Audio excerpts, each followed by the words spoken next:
अस्सलामुअलैकुम। डिस्कवर इल्म के दिलचस्प और मालूमाती सवालाती जवाबात की सीरीज़ में खुश आमदीद। सवाल नंबर 1, वो कौन सी चीज़ है जो हमारे पाँव के नीचे आए तो हम कानों को हाथ लगाते हैं?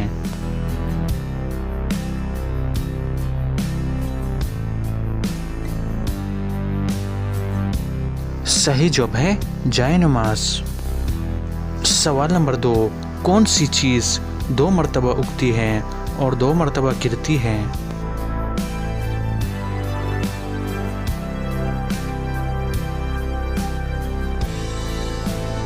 सही जवाब है इंसानी दांत।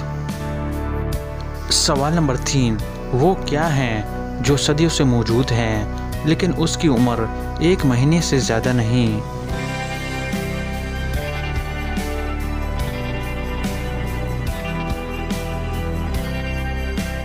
सही जवाब है चांद।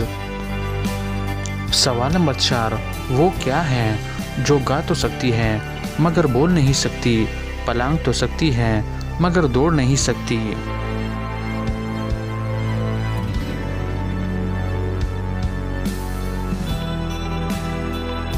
सही जवाब है परिंदा।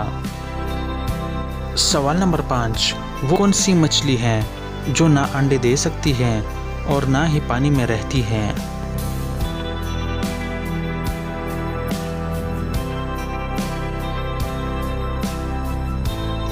सही जवाब है तली हुई मछली। तो दोस्तों, उम्मीद करता हूँ कि आज की वीडियो आपको पसंद आई है। अगर पसंद आई है तो लाइक का बटन दबाएं और मज़ीद मालूमाती वीडियोस के लिए हमारे चैनल को सब्सक्राइब कीजिए। शुक्रिया।